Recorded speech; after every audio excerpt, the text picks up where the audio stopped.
Coming up in World Business Report in just a moment, we'll be talking about the world's richest man and his most successful company, Tesla. Could some of their cars be about to be recalled? We're looking at inflation in a country which normally doesn't have to deal with it, Japan, and hearing how it's affecting food prices in Ethiopia. Plus, we're looking at rising tensions between Spain and Algeria. What could that mean for both countries' economies and Spain's gas supply? That's all coming up here on the BBC World Service after the very latest world news.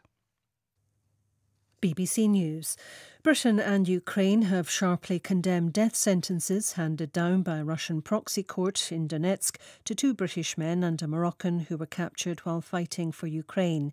They were found guilty of mercenary activities and attempting to overthrow the authorities. President Volodymyr Zelensky says his forces have made some gains in fighting in the southeastern Zaporizhia region and further north around the country's second city, Kharkiv, but Ukrainian troops have again come under sustained attack in Severodonetsk. The authorities in the US state of Maryland say a gunman opened fire inside a manufacturing facility near Hagerstown, killing at least 3 people.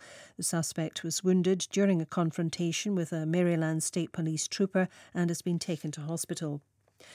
Hours before the first public hearings of the Congressional Committee investigating the storming of the US Capitol building last year, the FBI has arrested a Republican candidate for the post of Governor of Michigan for allegedly taking part in the riot.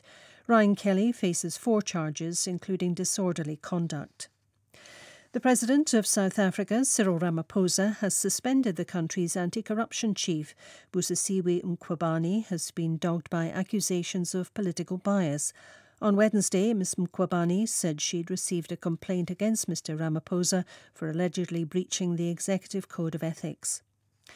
2 former soldiers have gone on trial in Germany for allegedly trying to form a paramilitary group to fight in Yemen's civil war. They allegedly interpreted messages from a psychic as a call to arms and told prosecutors they hoped their unit would help bring peace in Yemen.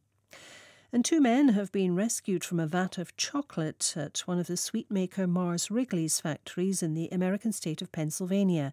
Emergency workers freed them by cutting a hole in the side of the tank into which they'd fallen. BBC News.